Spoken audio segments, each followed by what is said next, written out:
أعوذ بالله من الشيطان الرجيم. بسم الله الرحمن الرحيم. الحمد لله رب العالمين، وصلى الله على سيدنا محمد نبيه وآله وسلم تسليما. اللهم لك الحمد على ما جرى به قضاءك في أوليائك الذين استخلصتهم لنفسك ودينك،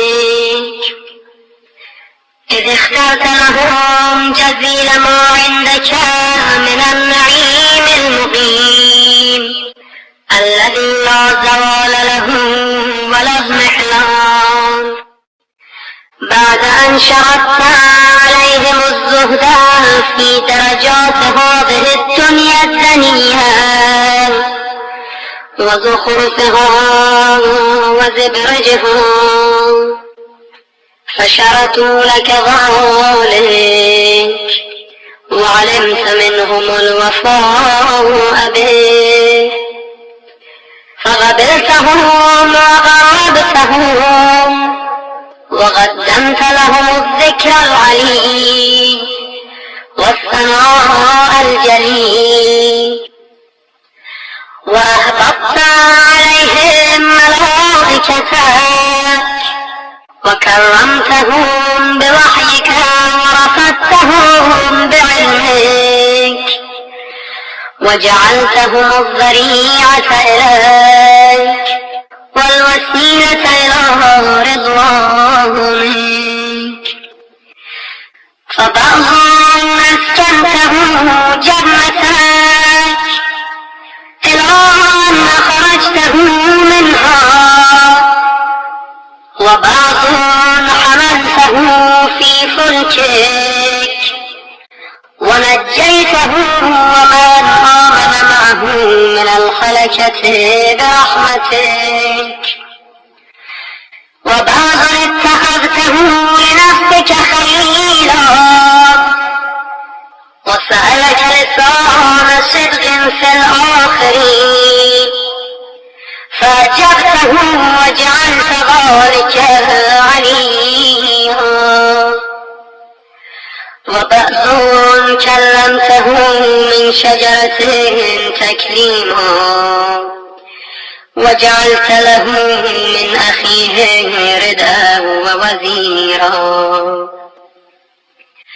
وبعض أولدته من غير أب وآتيته البينات وأيدته بروح القدس، وكل شرعت له شريعة ونهجت له منهاجا وتخيرت له أوصياء، مستحفظا بعد مستحفظ من مدة إلى مدة، إقامة لدينك وحجة على عبادك، ولعله يزول الحق عن مقره ويغلب الباطل على أهله،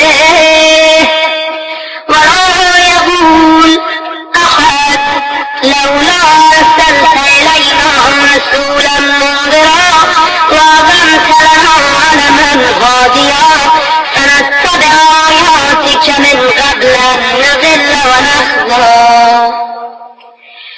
إلى أن انتهيت بالأمر إلى حبيبك ونجيبك محمد صلى الله عليه وآله، فكان كمن تجبته سيد من خلقته وصفوة من اصطفيته وأفضل من اجتبيته وأكرم من اعتمدته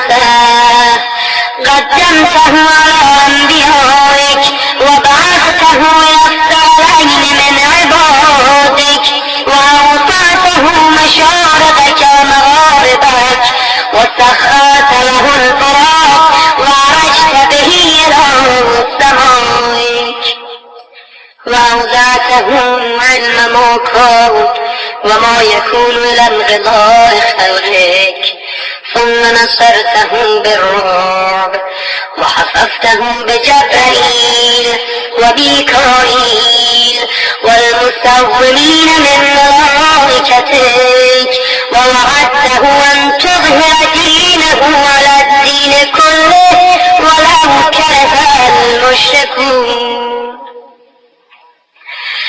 وذلك بعد أن بوأته مبوأ صدق من أهله وجعلت له ولهم أول بيت وذى للناس للذي ببكة مباركا وهدى للعالمين فيها آيات بينات مقام إبراهيم ومن دخله كان آمنا وقلت إنما يريد الله ليذهب عنكم الرجس أهل البيت ويطهركم تطهيرا ثم جعلت أجر محمد صلواتك عليه وآله مودته في كتابك فقلت قل ما أسألكم عليه أجرا إلا مودة في القربى وقلت ما سألتكم من أجر فهو لكم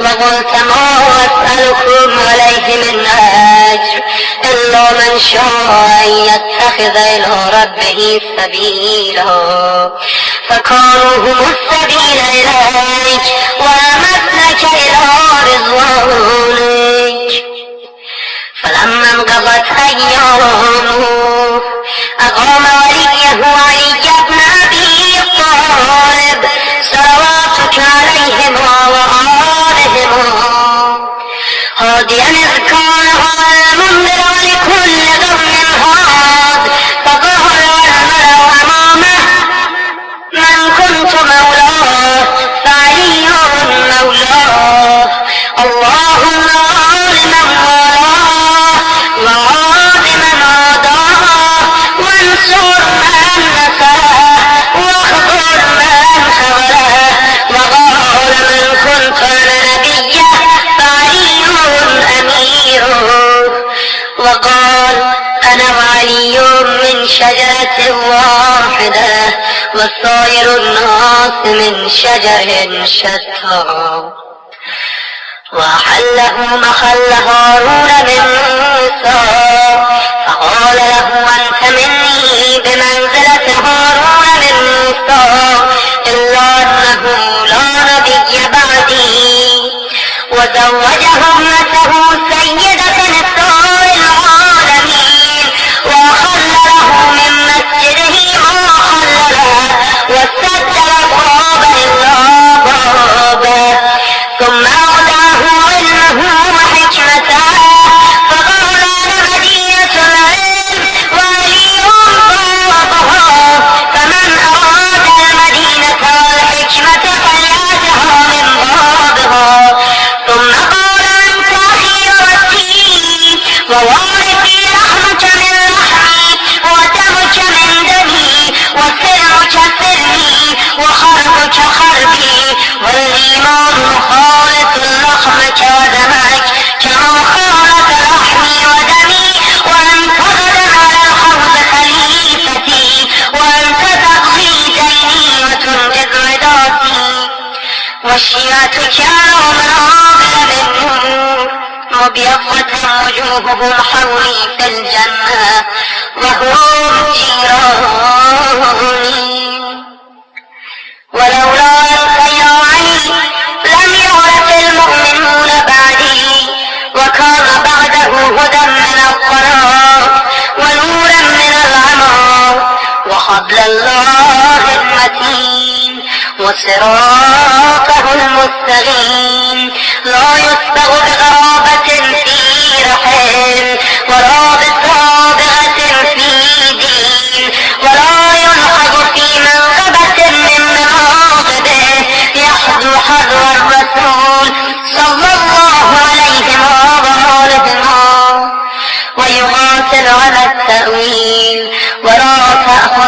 في الله لومة لائم قد وتر فيه صناديد العرب وغسل أبطالهم وناوش ضغطانهم فأودع قلوبهم أحقادا بدرية وخيبرية وحنينية وغيرهم فأضبت على عداوته وكبت على مناضبته حتى قتل الناكثين والغاصبين والمعارضين ولما غزا نحبه وغسلهم أشغى الآخرين يتلو أشغى الأولين لم يمتثل الأمر رسول الله صلى الله عليه وآله في الهادين بعد الهادين والأمة مصرة على مغته مجتمعة على قطيعة رحمه وإغصاء ولده إلا القليل ممن وفى لرعاية الحق فيهم فقتل من قتل وسبي من سبي وأغصي من أغصي وجرى القضاء لهم بما يرجى له حسن المصوبة إذ كانت الأرض لله يورثها من يشاء من عباده والعاقبة للمتقين وسبحان ربنا إن كان وعد ربنا لمفعولا ولن يخلف الله وعده وهو العزيز الحكيم فعلى الأقارب من أهل بيت محمد وعلي صلى الله عليهما وآلهما فليبكي الباكون وإياهم فليندب النادبون ولمثلهم فلتذرف الدموع وليصرخ الصارخون ويضج الضاجون ويعج العاجون أين الحسن أين الحسين أين أبناء الحسين صالح بعد صالح وصادق بعد صادق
وناشر راية الهدى.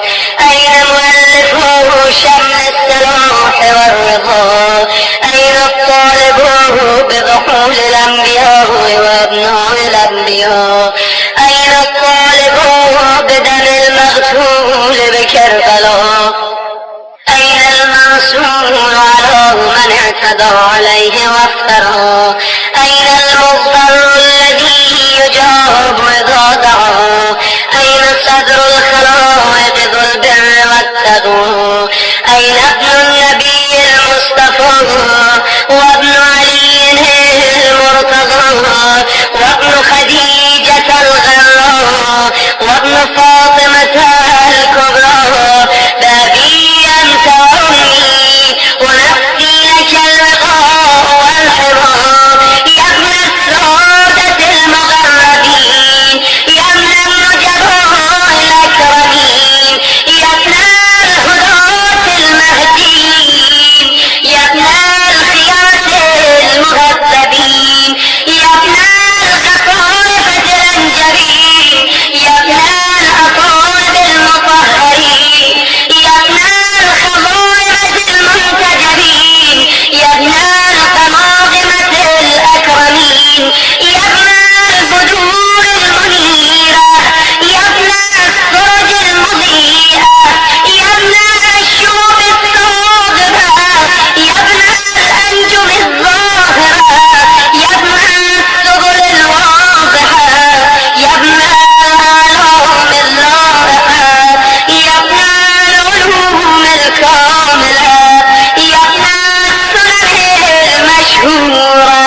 يا ابن المعالم المأثورة، يا ابن المعجزات الموجودة، يا ابن الدلائل المشهودة، يا ابن الصراط المستقيم، يا ابن النبأ العظيم، يا ابن من هو في أم الكتاب لدى الله علي حكيم، يا ابن الآيات والبينات، يا ابن الدلائل الظاهرات، يا ابن البراهين الواضحات الباهرات، يا ابن الحجج البالغات، يا ابن النعم السابغات، يا ابن طه والمحكمات، يا ابن ياسين والضاريات، يا ابن الطور والعاديات، يا ابن من دنا فتدلى فكان قاب قوسين أو أدنى تنظر واغترابا من العلي الأعلى.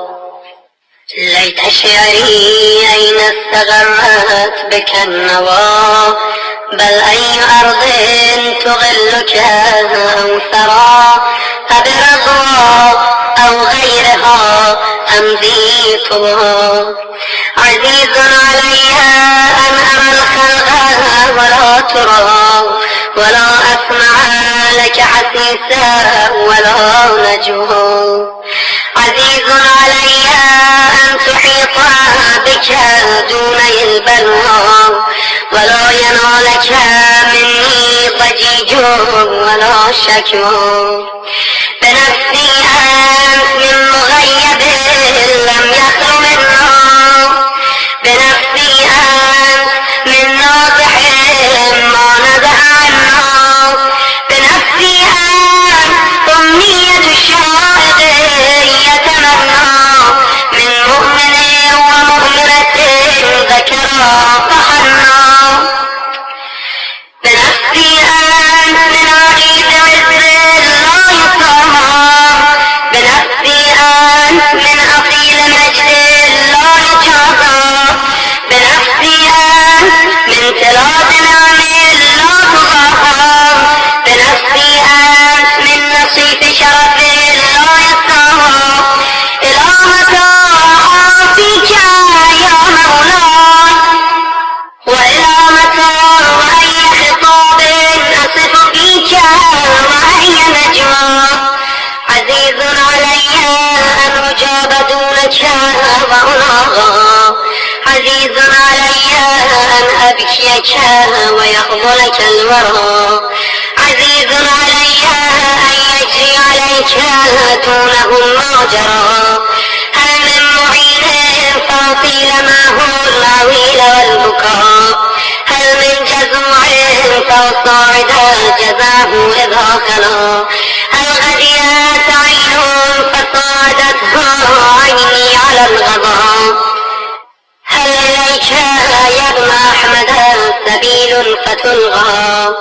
هل يتصل يومنا منك بغده فنحظى. متى نرد منازلك الروية فنرضى. متى ننتقع من عذب مائك فغطى الصدى. متى نغاديك ونرابحك فنغر عينا. متى ترانا ونراك وقد نشأت لواء النصر ترى. أترانا نخف بك وأنت تؤم الملا. وقد ملأت الأرض غدلا وأضغت أعدائك هوانا وعظاما.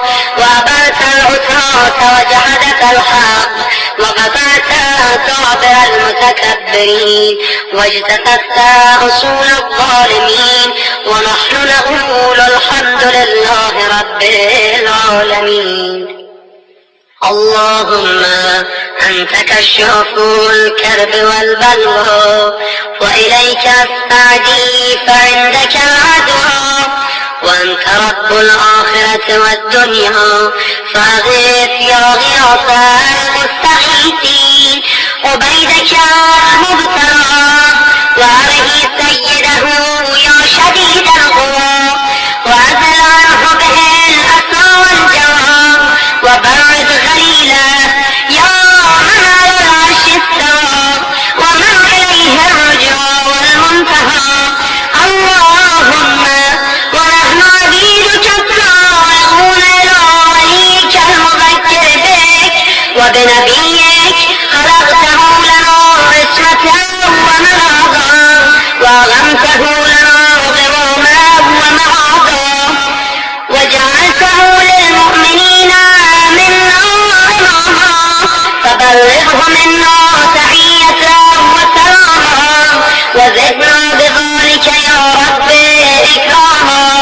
واجعل مستغره لنا مستغرا ومغاما. وأتمم نعمتك بتقديمك إياه أمامنا حتى توردنا جنانك ومرافقة الشهداء من خلفائك. اللهم صل على محمد وآل محمد. وصل على محمد جده ورسولك السيد الأكبر. وعلى أبيه السيد الأصغر وجدته الصديقة الكبرى فاطمة بنت محمد. وعلى من اصطفيت من آبائه البررة. وعليه أفضلها وأكملها وأتمها وأدوم وأكثر وأوفر ما صليت على أحد من أسفيائك وخيرتك من خلقك. وصل عليه صلاة الله غاية لعددها ولا نهاية لمددها ولا نفاد لأمدها. اللهم أعظم به الحق وأذهل به الباطل وأذهل به أولياءك وأغلل به أعداءك. وصل اللهم بيننا وبينه وصلة تؤدي إلى مرافقة سلفه. واجعلنا ممن يأخذ بحجزتهم ويمكث في ظلهم. وأعنا على تأدية حقوقه إليه والاجتهاد في طاعته واجتناب معصيته.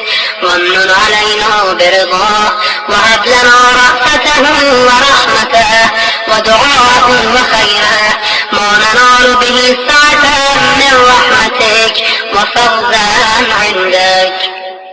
واجعل صلاتنا به مقبولة وذنوبنا به مغفورة ودعاءنا به مستجابا. واجعل أرزاقنا به مبسوطة وهمومنا به مكفية وحوائجنا به